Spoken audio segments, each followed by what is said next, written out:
Welcome to Rates and Barrels. It's Tuesday, July 23rd. Derek VanRiper, Britt Ghiroli, two-player show today. Eno on vacation, still enjoying all the great beers and I assume probably meats of Seattle, mostly fish from what I hear. But I think he's having a good time on a nice vacation here, well-deserved. Britt, how's it going for you on this Tuesday?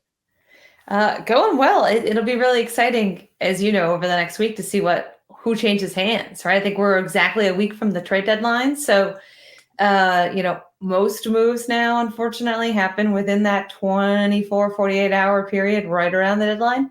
But there's still plenty to discuss that we're going to get into because it's just a really interesting time of year for baseball, a time when baseball certainly takes center stage. Absolutely. Now, we've got to look back at a few of the recent deadlines. One thing we wanted to do, we were kind of planning this show yesterday. We said, let's look back at what the teams that appeared in the World Series the last 3 seasons, what they did at the deadline, because there's a lot of different ways you can attack it. You don't have to make a splashy move. The things you do at the deadline help, but they don't always put you over the top. Sometimes they simply keep you afloat. So we're going to dig into that.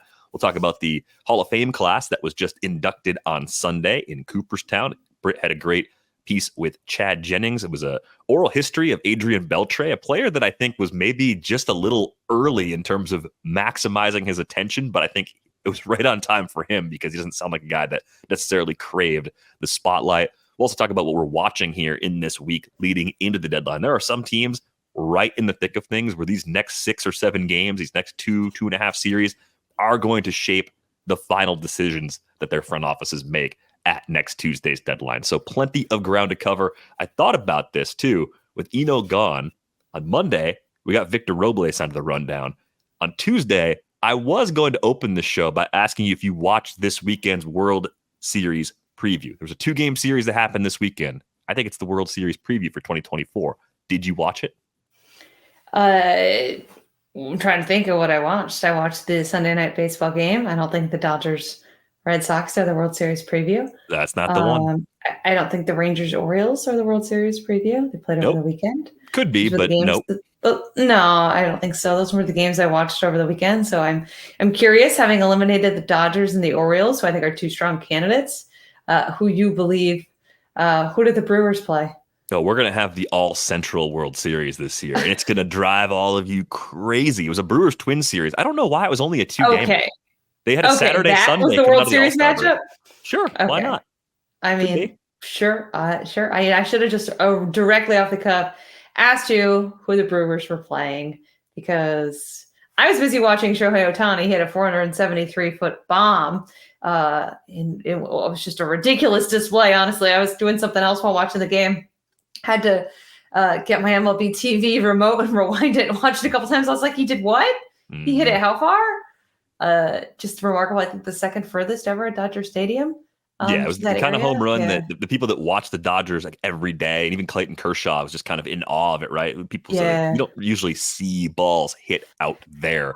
It was one of those pitches too. It was like an 86-mile-an-hour cutter from Cutter Crawford, no less, that was just perfectly grooved into the nitro zone. Like you couldn't throw a better crushable pitch to Shohei Ohtani if you tried. And it went a mile. But all right. I'll put the Brewer talk aside. I'll save it. You know what? Maybe I'll start a Brewers podcast again someday. Just every year we hear about this, and then every year we have to console you when they lose in the first round. Yeah, I know. It is an exhausting cycle.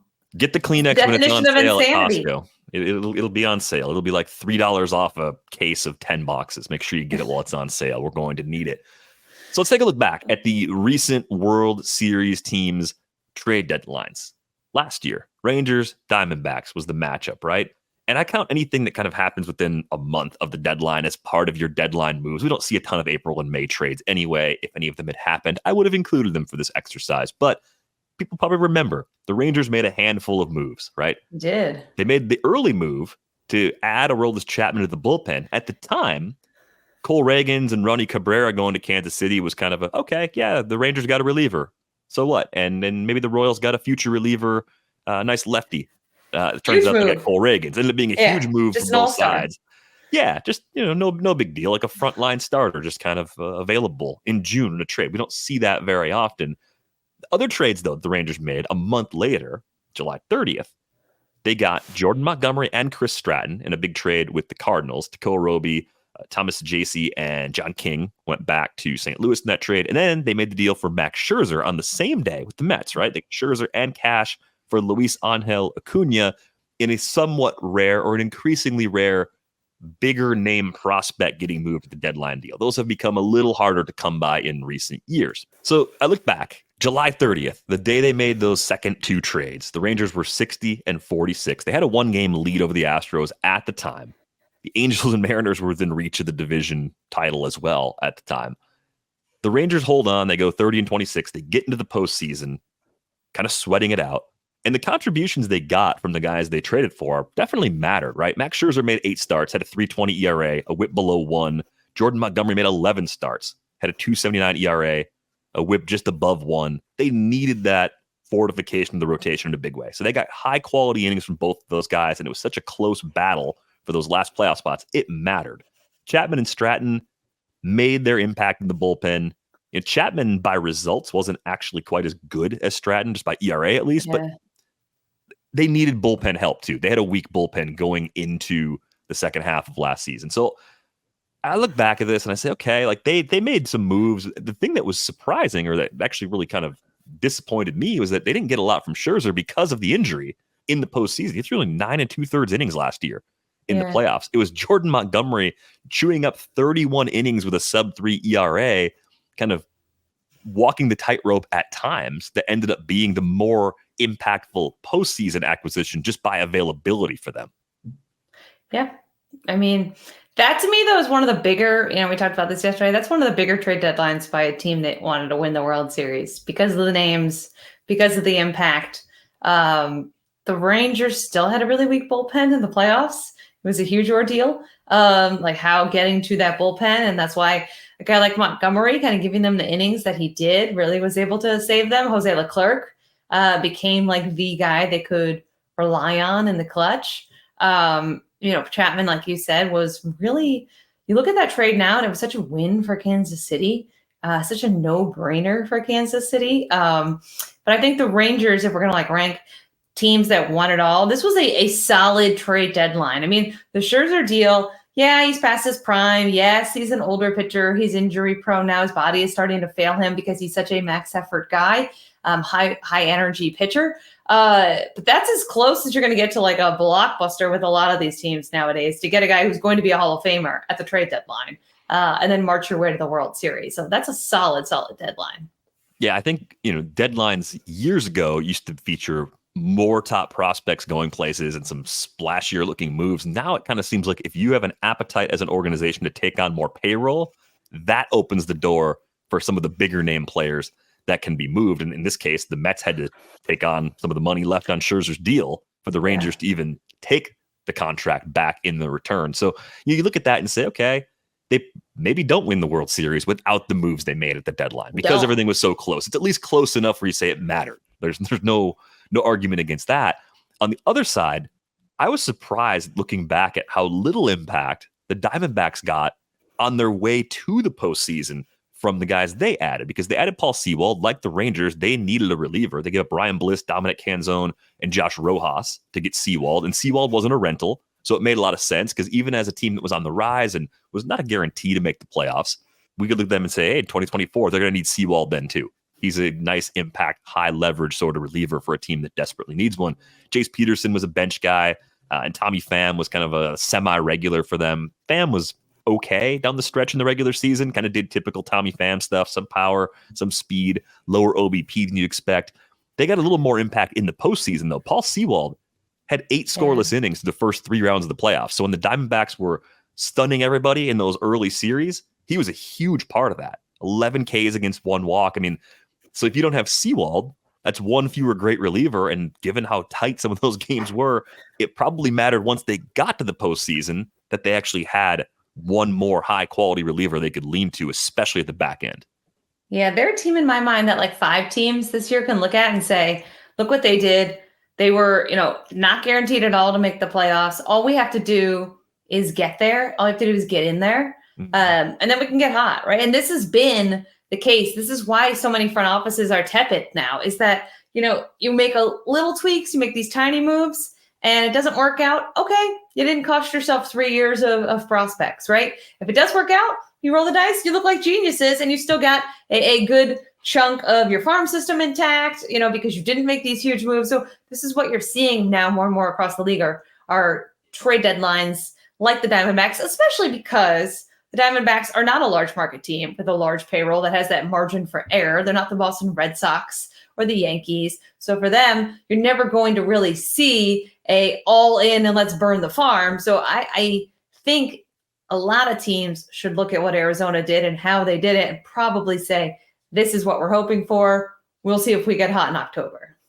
I had to look at this multiple times on Baseball Reference, but I thought, I was remembering last season, try off the cuff, remembering last season, saying, I think Arizona played a little bit better leading into the deadline, and that's what led them to buy. Nope, they were 8-16 in July, which is really interesting because I think we always look at these series and what's happening in this month in particular and say, this is what spurs the action.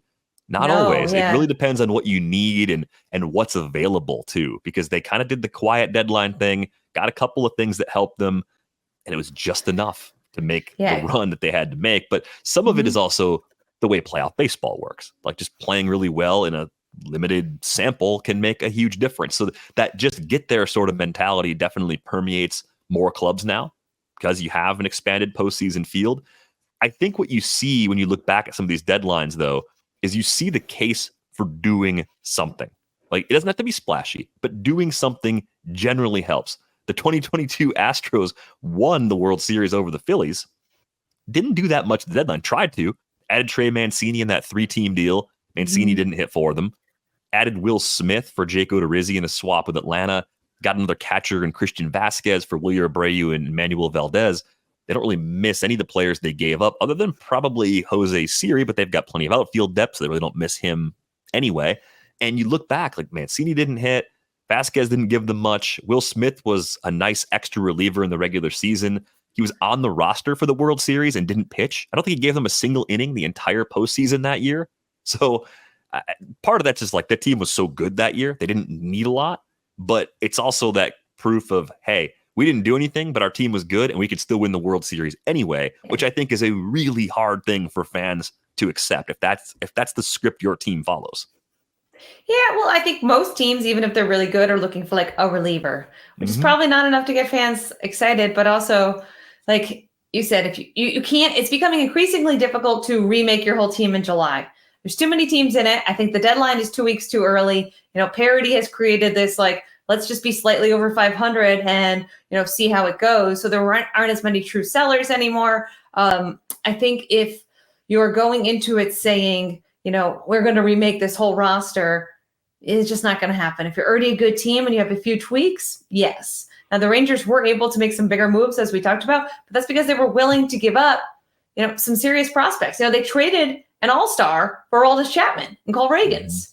So, it comes with a big price, and many teams are not willing to pay that price now, especially when you look at teams like the Astros, who have been good for a very sustained stretch. You don't get that by going all in at the trade deadline and by burning your farm system to the ground.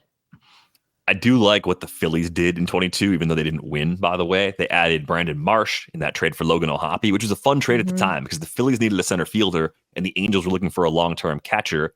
And since the Phillies already had JT Realmuto, O'Hoppe was expendable. Marsh was kind of an extra outfielder given what the Angels had in their organization. So that was like a good trade that helped both sides short-term and long-term, potentially. So this is classic, like Dave Dombrowski stuff, like be aggressive, just go out and make moves. They added Muno Sosa as a bench guy. They added David Robertson to the bullpen. They added Noah Syndergaard, who at that point was starting to show warts, could have been worse, at least ate up some innings in the regular season. It was actually okay in the bullpen and occasionally in the rotation in the playoffs that year too.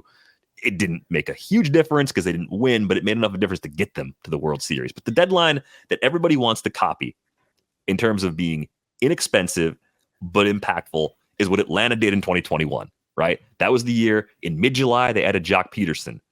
They also had Stephen Vogt as a backup catcher. They got a bullpen piece in Rich Rodriguez, and they got Jorge Soler, Adam Duvall, and Eddie Rosario in 3 separate trades. Yeah. And they gave up nothing of long-term consequence for those outfielders. Nothing. Bryce Ball for Peterson, Casey Kalich in the deal for Soler, Alex Jackson in the deal for Duvall and Pablo Sandoval in the deal for Rosario. And this is a team, they were 2 below 500 on July 30th when they made that last series of trades. But the division was really tight that year. That was the year Acuna tore his ACL for the first time. Yeah. They were 4 back in the division, 51-53. They went 37-20 after the trade deadline. The problem is, I don't think it was only because the guys they traded for were good, which they were. Rosario had a 136 WRC plus after the trade. Soler had a 135 with 14 homers. Duvall was a little better than league average with 15 homers. They threaded the needle perfectly. They just said, let's patch up the roster we have. We like the core, even with Acuna down, and let's play it out. We're close enough. And that is the thing you would look at. If you're a team within a couple games of 500 right now, in the NL in particular, you'd say, why don't we just do something like that? We're going to give up some guys that are lower ranked prospects that aren't even necessarily future big leaguers, take on some payroll, take a chance on some high variance veterans, especially in position players that have power. I just feel like you can get lucky. And I think that's sort of what happened. They had a good plan and it went as well as it could possibly go. I don't know if you can even replicate it, Britt, but I think teams are going to be tempted to try. I don't think you can either. But also the Braves were a good team. It's not like those 3 guys, adding those guys, skyrocketed them. They were already a good team. Kind of reminds me of like the 19 Nationals who added Daniel Hudson and made some smaller moves, but they got to the playoffs because they played well in the second half, because guys who weren't available, whether that was Trey Turner, Anthony Rendon, came off the IL. Sean Doolittle came off the IL. He was overused and he pitched better. So a big part of this is your current team playing better. So you have to also have those pieces in place. So if I'm an NL team, I'm looking at my roster and saying, do we have guys who are wildly underperforming or are hurt that we believe are going to get better? Right? I think the Yankees are a good example. They've been awful for 6 weeks. They did just have a kind of a big statement win for Carlos Rodon yesterday over Tampa Bay. But a lot of the Yankees' issues are going to have to be resolved internally. DJ LeMahieu and Stanton getting healthy and coming back. Having Rodon find things. A lot of the trade deadline stuff gets overblown sometimes. You also have to have your current roster play to the level that you think they can play at. And that's what happened, I think, in the case of the Atlanta Braves. Yeah, a bit of a perfect storm, right? I mean, that was the Freddie Freeman, Austin Riley, Dansby Swanson, Ozzie Albies core still in place on the position player side, even after they lost Acuna. So I think it was a phenomenal read by the front office to say we're better than a team that's 2 games below 500.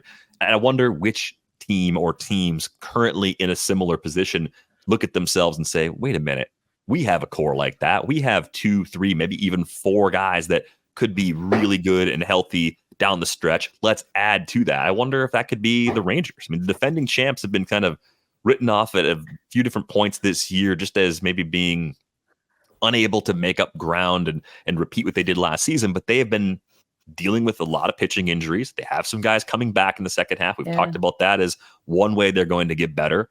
And then you start thinking about them as a team that maybe get more from Marcus Semien in the second half, have a completely healthy half from Corey Seager, who wasn't quite himself at the very beginning of the season. Maybe Wyatt Langford starts to take a step. I mean, they were just there. They just won it. So I think people might be sleeping a little bit on the Rangers, trying to nudge them into the cellar bucket because, we want teams to acquire pitching and the Rangers have pitching. What if they say, hey, let's just do what Atlanta did a few years ago and try to make another run at this thing because we just did it last year? Yeah, they're a team who I think is not going to raise the white flag at all. And I know there were early rumors about that, but they're in an incredibly winnable division still. You saw Houston get off to that terrible start and then rebound. So, the Rangers have the pieces, like I was saying that the Braves did. They have the pieces to be good. They don't need to go out and revamp their whole roster at the trade deadline. They just need to get healthy and play to that level. So they're a great example, I think, in my mind, of something like that. I mean, the Red Sox, too, have the potential, I think, and have the talent on that roster that, they could just make a few tweaks and, they're not going to challenge for the division. But, to me, should not be sitting around saying, let's sell. You're finally in a maybe a little bit of a better spot than you have been the last couple of years. You're better than people expected that you should be. I think there's a lot of teams that are in this situation where you're like, well, I think we can go for it because the alternative is what? If the Tigers, who have been on a little bit of a run here these last 2 weeks, after being really abysmal, like if the Tigers sell Scooble, what are they selling their fans? Wait another 3-4 years, right? Yeah. What are you doing here? You're going to give up a guy who you could win a Cy Young for? Yeah, you'll get a lot of good prospects, but the people in Detroit have been waiting pretty patiently for a team to contend, for a team to root for again. You're going to restart the whole thing all over again, right? I just don't see how some of these teams, how selling is an avenue you can even remotely sell to your fans. There's going to be a lot of stand patters, I think, which is probably even more frustrating, right? The Cubs pretty much said they're going to stand pat, right? Unless it helps them for the future. The Reds I have in that stand pat category, right? You got a lot of these front offices that like just aren't really built to sell for parts, but also really shouldn't be buying. So in my mind, like the stand pat category could be like the most frustrating category of the trade deadline. I think if your team projected to be a 500 team or better at the beginning of the season, and it's still within like 2 games of that, you should be a buyer. You should still say, why not? Why not us? That should be the mentality you have. And I think you have the 2023 World Series as proof of trying being a good thing. I don't think you need to look any further than that. But yeah, how big though? How big do you buy? And how, like, say you're in a contract year and you're the GM. How big are you buying? I think you're buying the way Atlanta did in 21 to whatever degree that's possible. Because so you're asking ownership to take on payroll for a team that could miss the playoffs. Yeah, and you're hard sell for your job. Yeah, but like if you miss the playoffs, are you keeping your job anyway? Like if you do nothing in this. If you're keeping the team profitable and sustainable and fans engaged, yeah, you could be. I guess that's the tough conversation you got to have. That's going to vary from team to team. Like you don't always have the same response, the same appetite. I think you don't same ownership group either. Many ownership groups are going to say we're not adding payroll. So then what do? You have to, as the GM, take the bullets. I think oftentimes we look at GMs and we blame GMs. GMs can only do what the ownership allows them to do. Yeah. So, I don't quite a bit. Yeah. So can they add, will an owner be okay adding 15, 20 million to a team that could stumble into the wild card, but could also be sitting home? So he just shelled out this extra money for what? For nothing? For a few extra tickets sold? It's a tough thing to balance. I think if you're a front office this time of year and you don't have a clear seller and a clear buyer, that's why I think you're going to see a lot of stand patters. So what are you going to do? But that's where I think the Tigers do get tempted by a potentially overwhelming offer for Scooble. Like Scooble's not a normal trade deadline acquisition, given that he has several years of control left. I think it's a long shot he gets moved, but I do think the Orioles, 2 after this year. Okay, let's shut it down now. The Orioles aren't trading Jackson Holliday for Scooble. I would love to know who even started this rumor because it's insane. They're not trading a guy who has yet to even start. He's barely been in the big leagues, who's projected to be an all-star for 2 years. Tarek Scooble's already had Tommy John surgery. And yeah, he's under team control. But Jackson Holliday, like the Orioles are interested, sure. He's not. Jackson Holliday is not going to be moved for Tarek Scoobel. No, he's not. The Tigers are not going to be overwhelmed with that kind of an offer. This is not what front offices do now. Absent of Jerry Dipoto and AJ Preller, we live in a very safe world of GMs. If it wasn't for AJ Preller, the Nationals couldn't have moved Juan Soto.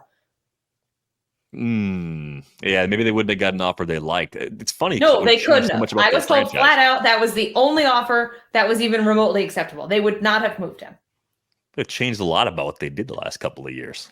Correct. Kind of a fun alternate universe to think about for Nationals fans. Blockbusters are just very hard to come by because front offices are now very much thinking about the future and not sacrificing the future and keeping these top prospects. And you're not playing with maybe 10, 20 years ago, you would see a Jackson Holliday move. No one would bat an eye.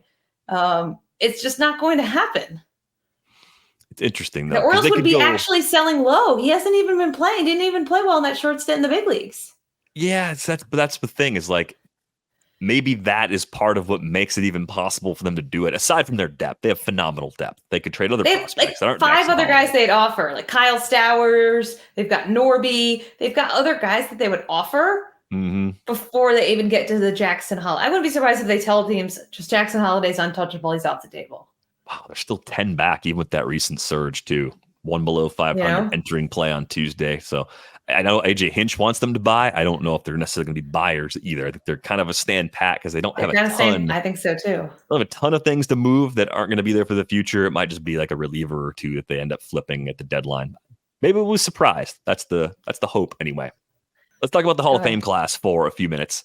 Adrian Beltre, Todd Helton, Joe Mauer, and Jim Leland all inducted into Cooperstown this weekend. Now, you were not there this weekend. You've been to Cooperstown before. Have you been on an actual induction weekend before? No, it's on my bucket list, but I want to go when a player that I covered pretty extensively is inducted because I think that'll make it cooler. I have heard it's an awesome bucket list item. It was on my bucket list to go in general. I went last year for Memorial Day, which is really a cool weekend. So if you want to avoid the induction week crowds, but still there's a lot of events going on. They have like an old timers game. This year, the Players Alliance had a whole contingent of like former Black players who played in that game. And so it's really a cool weekend if you're looking for a weekend that's not quite as expensive to go. But it's just a magical place. You feel like you're on a movie set. Everything is off of Main Street, right? And you're like, how is this place real? So it's a really cool place if you like baseball. Even if like you're not a big baseball fan, I was struck by how pretty it was. It's on a lake, and I don't think people realize how beautiful upstate New York can be. So even if you're like, oh, I want to go, but my wife or my husband or whoever doesn't like baseball, they would have a great time sitting at the Osawaga Inn, which is right on the lake there, and enjoying the view, watching the boats come in and out, having a drink, exploring Main Street. So you don't have to be quite the hardcore baseball nerd to enjoy it. Though obviously if you are, there's like a ton of history and a ton of really cool stuff. And you can spend several days there. There's also like Randy Johnson's got photos in the art museum across the street. And like, we didn't get to everything that we wanted to do in 4 days. And you would think, oh, Cooperstown, just the Hall of Fame. It's not. There's a lot more cool stuff going on. Really, really encourage people to put it on their list. The hardest part is getting there. It's not going to lie. It's very out of the way on purpose, but it's terrific and it's awesome. And I cannot wait someday to go when a player that I covered is inducted into the Hall of Fame. Yeah, it's I have not been, but it's on my near future list of places I want to go. I don't want to go on the induction weekend the first time because it sounds like it's complete chaos, even though it's awesome. I want to go and be able to just sort of take it in with smaller crowds, like midweek, maybe not even in the summer, just at a time when it's not quite as busy out there.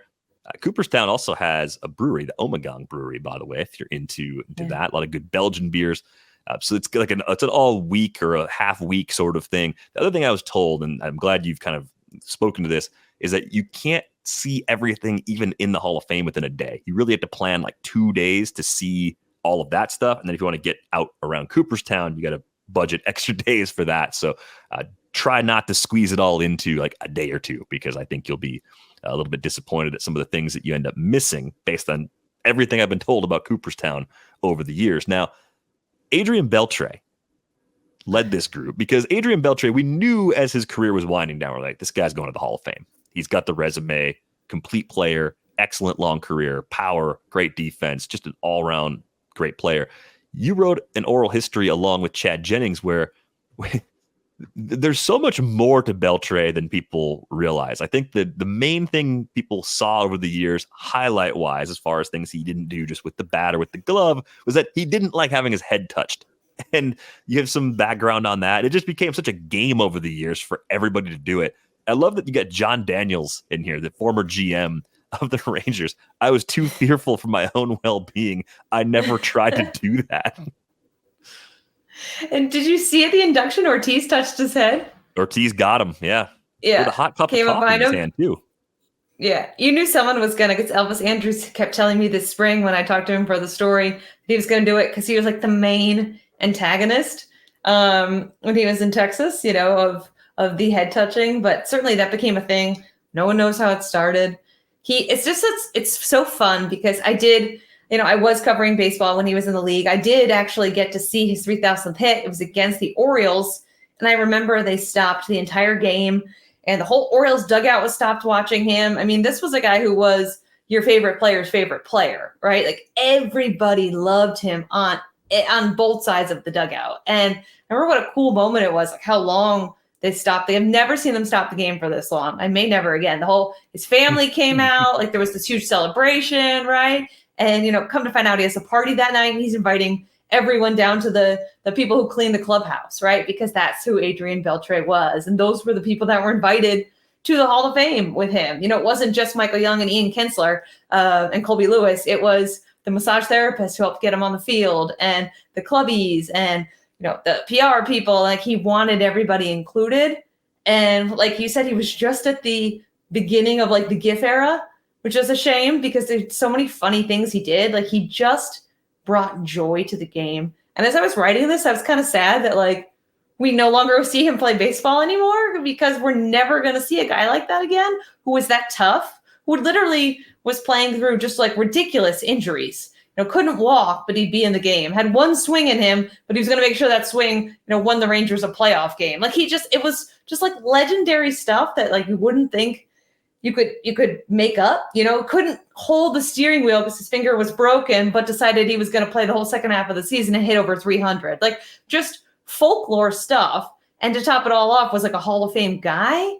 And as someone who's been in clubhouses for 15, 16 years, the best player on the team is never the best guy. He's almost never the best personality, the guy who wants to include everyone. But with Adrian Beltre, he was. So it was just such a rare thing. And again, I had so much fun reporting that. And also I was so sad that I will never see him play again.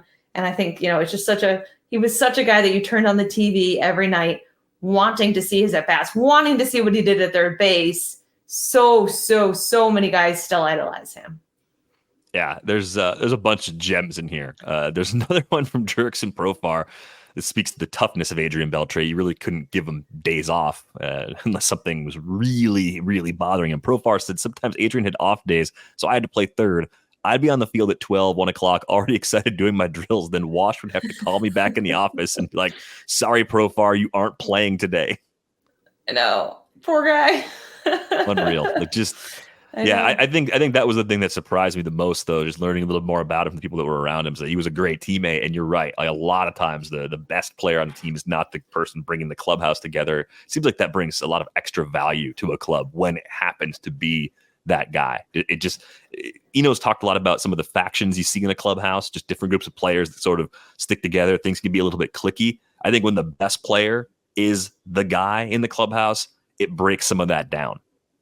Absolutely. And I think it's no coincidence that the Rangers were, a good team for a while. And they had a good core when he was there. I think the one big regret is that they didn't win a World Series ring when he was there. But you look at that team that was really led by him and Michael Young, and there were never clubhouse issues. That was a really solid core. It was a really fun team to be around. And I think it all stemmed from Adrian Beltre. I mean, Ron Washington said it. Like, he set the tone. Like, if somebody needed to be talked to, Adrian Beltre would get on him. And then he'd ask, like, why I did that, right? Like, he had this level of, like, respect, but also awe and also fear. And, I think one of the best lines in that is when I think it's Joey Gallo that calls him the Godfather. He said he's the Godfather of baseball. And that was just such a perfect description for him, because he also happened to be the best player on the field, too. And so it's remarkable. And it's no surprise to anyone the support he got, how many people. I think there were close to 50 that were there just for Adrian Beltre to see him get inducted on Sunday. And certainly just the love that he has, I think league-wide, is so warranted. So many guys, like I said, who are current stars, had posters of Adrian Beltre growing up. And so I always like when guys get inducted, Derek, because we kind of forget how good they were. Like Joe Mauer is another great example. Like now a whole generation of kids who had no idea who Joe Mauer is are kind of like looking him up and figuring out, they're in the spotlight again because they kind of have disappeared from our consciousness. And I think it's really cool when we have these Hall of Fame inductions to again honor these guys who were such big parts of people's, game, childhood, lives for such a long period of time. Yeah, Mauer, if you're a kid that grew up in Minnesota as a Twins fan, I mean, he's like the dream ball player to like grow up, play for the hometown team your whole career, and be 1-1 in your draft class on top of all that. Like, what more could you ask for? Other than maybe better health is the only thing for Joe Mauer. I think that's the kind of the footnote on his career where you say, what would this guy have done if he wasn't playing through all the stuff he dealt with? He didn't have the concussions and the bilateral leg weakness and all those things. And he was a phenomenal player. I mean, he got the MVP back in 2009, a phenomenal defender.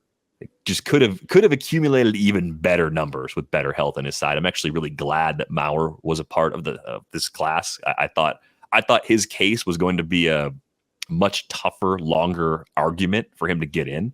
So glad to see him get in. And then I was thinking about Todd Helton a little bit as we're getting ready for the show too. I think it's really hard, even though Coors Field boosts offense in ways that make it impossible to pitch there. I think it's very hard as a hitter to put together a resume as a Rocky that convinces people that you are more than the byproduct of an amazing home park to hit in. And Todd Helton was able to do it in part because he also was a great defender, right? Was a complete player.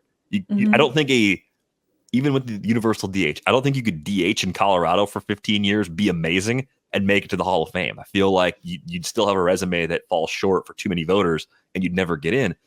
The other thing I've come to appreciate, though, about Colorado over the years is that, yes, the home park helps you, but going on the road is tougher. It's probably the most difficult team to play for in terms of what happens when you start a series on the road because the ball moves differently. So anytime you look at a Rockies player, you look at the home road splits, the home splits are going to be better. That's expected. But Helton was a very good player away from Coors Field too. And what I think we really can't do without like simulations is pull back and say, what if Todd Helton had played his whole career in a neutral environment? Well, his home numbers might not have been as good, but his road numbers probably would have been better. And I think sometimes that part of the argument gets lost for players in Colorado. And I think that's always going to be an uphill battle for Rockies position players to get into the Hall of Fame. Yeah, I agree. He's another one who I felt like it was up there with Mauer, that I'm glad that, we aren't sitting here still debating the merits of Todd Helton because, as you mentioned, he was the complete package for me. It wasn't just what he did in Colorado. I think the road splits were really important. I think the defense was really important.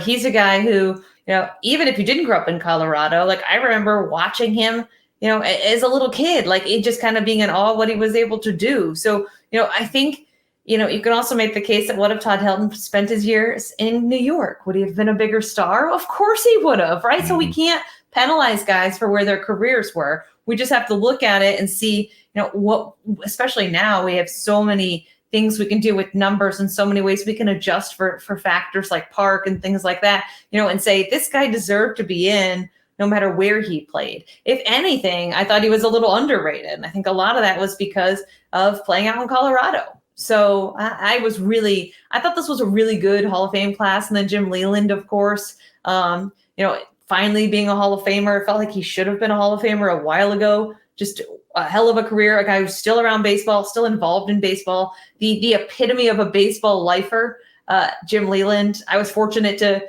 fill in on Tigers games when he was the manager. And he's a guy who would sit, and after you were done with the media, he would tell you, turn your recorders off.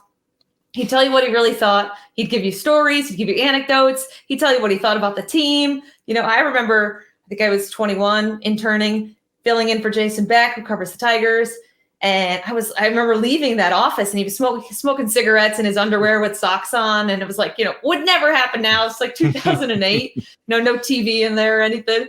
And I leave and I'm like, man, this guy just told us he thinks his whole team is just like, I can't swear on this show. It was just a lot of expletives. And I'm like, God, it was so refreshing. And, that is a lost generation, of, what we're seeing now from managers and how the game has changed. But, this is a guy who, very much lives and dies by baseball, has had a terrific career. And it was just really cool to see him rewarded as well.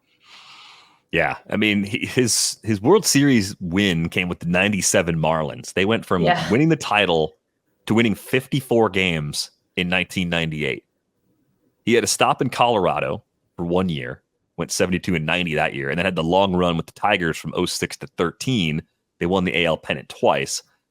I always think it's hard to evaluate a manager and kind of separate what the manager did from what the team would have done without the manager. We talk about when the Manager of the Year award comes up every couple of years. Eno has to vote on that award. I think you've had to vote on that one before. Yeah, And Eno Eno's gets mad. Manager of the Year again. How do I do this? I think trying to evaluate a manager's entire career and say who's a Hall of Fame manager and who isn't is even more difficult than trying to figure out who the best manager was in any given season. Yeah, that's fair. I think at that point in time, you have to look at the body of work. You have to look at the contributions to the game, things like that, minus, obviously the wins and losses matter. But I think, again, with a guy like Leland, this is a guy who's been in the game much longer than he hasn't been in the game in terms of his life. And I think for a while, he was still a special assistant with the Tigers. I feel like everybody's a special assistant somewhere.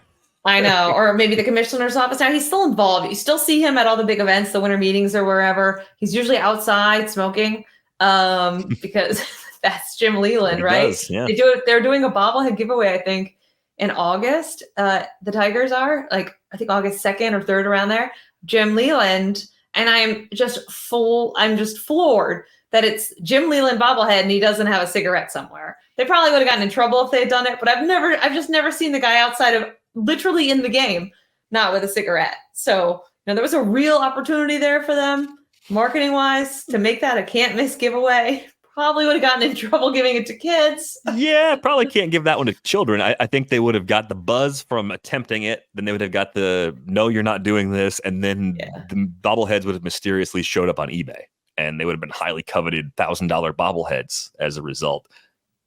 One of the things we're never going to get to see is the smoking Jim Leland bobblehead, since the bobbles are made for the kids. One more topic here before we go, Britt, kind of bridging the first things we were talking about with what we're looking at this week. What series are you circling for this week and the beginning of next week? The deadline, of course, Tuesday, 6 p.m. Eastern. So a lot of series will begin on Monday. And then Tuesday, right before the games start, we're going to have all this news breaking about some moves and some things being shaken up around the league. But I was looking at the schedule earlier today, and I think the Cubs actually have 3 pretty important series if they do want to move more into a buyer group. It sounds like they're more of a stand pat team, but they're playing the Brewers right now. They've got the Royals coming up at the end of the week. That's a series that's really important for both teams too, because I think the Royals are trying to probably convince their ownership group that they should be allocating more toward this season, trying to make a run. And then the series that the Cubs have wrapping around the deadline is against the Reds, another team that's kind of in a critical stretch, trying to figure out which direction they might go if they're not going to just play it down the middle. Yeah, but my issue with the Cubs having a few wins and turning into sellers is they haven't hit all year. They haven't shown stretches of being that team all year. So does winning one series change it? I don't know. I think the Mets-Yankees is going to be a big series because the Mets are one of those teams that's on the wild card fringe, and people keep panicking about the Yankees. But guess what? They've won 60 games. We know what they're going to do. We know they're going to buy. How aggressively they're going to buy, I'm not sure. There are things that they could do. I think getting an upgrade at third base is important. I think looking at the pitching is important, but I was looking at these series and it's so easy to make a knee-jerk reaction about what's going to happen, especially with these wild card teams. I don't think, when we talk about the Padres and AJ Preller, they're always going to be in the we want to compete mode. So really what happens here doesn't really matter that much. And they're right in the thick of it, right? They're 52-50. They're half a game out. I think Pittsburgh is an interesting team to watch over the next week. Their fate could change a lot. They're in the same boat that San Diego was in, though their front office obviously operates much differently than San Diego. I think the Reds are going to be in with Stan Patters along with the Cubs. I think they just had a crushing, they got swept by the Nationals, just like a crushing series. And it feels like even if they have a good final week, it's a little too late for me. So there are some teams that I think, like we mentioned, Texas could make a run. I think we got to put a fork in Tampa Bay. Detroit's really interesting if they keep playing really well. Like Tampa Bay has some interesting relievers. Or do they sell for parts all the way down and go Yandy Diaz and Randy Arozarena, right? What level do they sell? That really could affect, I think, the market and what happens here, because Tampa Bay is just never in that sell mode. So they're an interesting kind of wild card here a little bit. I don't think Toronto's going to make a run. So I think there's very few teams that these next couple of days are going to really, really change things, no matter what people say. Do you see a scenario where the Cubs are let's go for it this year. We just won 3 games in a row. They haven't done anything all year to make you feel good about that. They just had Jed Hoyer come out and say, we're turning our attention to 2025. They're not built to sell. They are the epitome of Stan Patters to me. I don't know. Convince me otherwise. I think you have to look at what they've already invested in that roster. And we've wondered, like, for as much as they're spending, how are they not better? That's sort of been the running question with the Cubs. You mentioned before, like, they've been a below average team at the plate so far this season. It's not way below. And if you look at the underperforming players here, I mean, Dansby Swanson being almost 20% worse than league average is a surprise. I thought he'd be kind of a league average or slightly better than league average bat. It wouldn't surprise me if he's better the rest of the way. You look at Nico Horner, he's been just kind of okay, right around league average. So maybe he's a little better in the second half. I guess the hard part is, how do you convince yourself that the players you have already are going to be a lot better than they are so far? Yeah. That's the part that's trickier with the Cubs, where I think the number of players you'd be looking at would be pretty significant to make an impact. And I think they're a team that, because their system's pretty good, they still have that longer view. Like, that's part of why Jed probably said what he did. Yeah. But if you're a Cubs fan, you're probably not happy with that, because you're a big market team. You're in that division that should be controlled by you as the biggest market team in it, and it's not. So I could see why the frustration is mounting there. I think the bullpen's been a problem for pretty much the entire season. So they're in the long list of teams that could use bullpen help, but they need a lot of bullpen help if they're going to try and patch things up. So if they became a buyer, maybe it's not the splashy move that I think they need. Maybe it's 2 or 3 relievers and saying, we're going to play the middle. We're going to trust our core. Maybe we're going to bring a prospect or 2 up. We're going to keep an eye on 25. We're not going to give up this year, but we're not going to sell out for this year either. That might be the move they make. And even saying that out loud would have been better than saying we're just looking to 2025. But are the relievers in your mind, do they have another year team control too, or are they rentals? If they're rentals, it won't impact the long-term viability of the system. And if they're not rentals, even that might not cost you a lot, because they've got some depth to trade from. So would you rather spend in free agency on relievers, or would you rather give up a couple of prospects for guys that'll be there beyond this season? I mean, ideally, I feel like the teams that we look at as consistently overperforming are often the teams that do the best at developing relievers or finding them on the cheap. It's finding guys that got DFA'd, waived, finding guys from indie ball, finding guys that are minor league free agents, and just adding something, tweaking something, right? Like that's the thing you wish you had as an organization all the time, because then if you are trading for something, it's not the thing that everybody else out there is trying to upgrade for, and you can allocate the resources to something else. Yeah, that's the tough sell for me with the Cubs. Like, let's add a reliever. Let's add Tanner Scott. Well, there's 10 other teams after Tanner Scott, many who are already playoff bound pretty much, right? So the price on a guy like Tanner Scott, is that worth it for the Cubs? Probably not. Like it's more worth it for, an Orioles or a Yankees or, teams that are already going down the road of playoff contention. So I don't know if them adding a few rental relievers makes fans go, okay, we're trying. We tried. Yay. Like, I think it's a little bit of a lost year, unfortunately, for Chicago. The offense has just been disappointing, and they had a huge splash. They start off getting Counsell right. I think they had such big expectations for the first time in a while that we just haven't seen.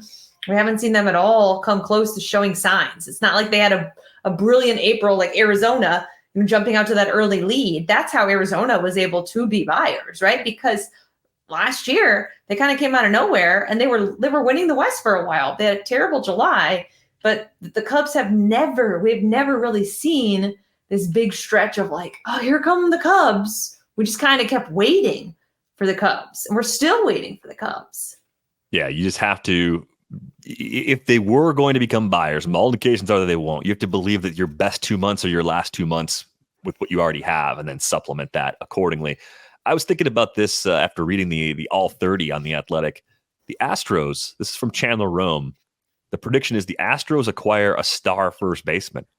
I'm not sure they will. I think they want to. I believe that part. I'm not sure there's a star first baseman available unless unless you think two things. One, the Mets become sellers, and two, that you think Pete Alonso scratches that itch. I think we're split on this. I think you are more down on Pete Alonso than I am. So what do you think the odds are that the Mets are actually moving Alonso this time next week, as opposed to maybe quietly buying, because they're one of the teams that will spend more money when the opportunity makes sense? They could easily look at this deadline and say, well, why not us? We're hanging around. Yeah, and they're getting Kodai Senga back. They're going to a 6-man rotation, which should help the rest of those guys kind of stay healthy and fresh. I don't see them selling Pete Alonso. Maybe if they lose the next 7 games in a row, sure, that changes things.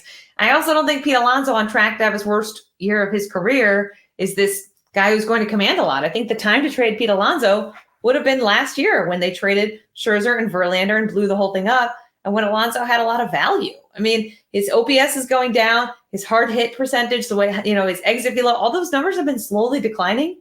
You saw it at the home run derby. He just doesn't hit balls as hard as he used to. He's approaching his age 30 season. The Mets were always concerned, as were other teams, about how well he would age. He wants $200 million this winter. There's a lot of, if they trade, let's say they trade Pete Alonso to Houston, what do they get back? I think that's the part that would be underwhelming for the Mets. A guy was a 1 WAR right now. Like, what are you getting back? A defensive liability who can occasionally run into it. Like, Pete Alonso has been terrible with runners in scoring position, and terrible with runners on base. So if you're a contender right now, you're looking at it, and I guess, I don't know. This, again, Pete Alonso is the topic of almost the entire show. I was on SNY last night. Maybe you feel differently, Derek, but in New York, people are like, Pete Alonso needs to get it going. Not, we should trade Pete Alonso because we're going to get this great prospect back. That was last deadline, I think. Mm-hmm. Not now. Well, last year, the overall numbers were as bad as we've seen from Pete Alonso, and part of that was just bad luck on balls in play. And he's not going to be the kind of guy that has a high BABIP all the time anyway. He's a slugger. They have batted ball tendencies and certain things that keep that number low. But he had 46 homers a year ago. He had 40 in 2022. He had 37 in 2021. There's still a ton of power there, even if you see slight declines in something like average exit velocity. I don't think we want to look at that and say, he's completely done. So I'm wondering if I think New York tends to react in a way that's maybe less than sober.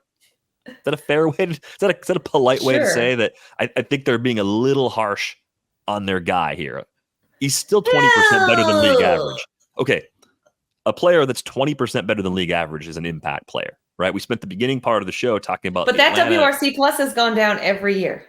I mean, it went from 141 to 121 to 120 the last 3 years. So he's basically the same guy. OPS has gone down. Like, the numbers keep going in the wrong direction. Yeah, so it's a small long-term concern. But if you look at Pete Alonso and say, he's just not good anymore, I think that's a bad conclusion too. But I think if you look at him as he's our star, we're going to acquire this star and get this huge prospect haul for 2 months of Pete Alonso.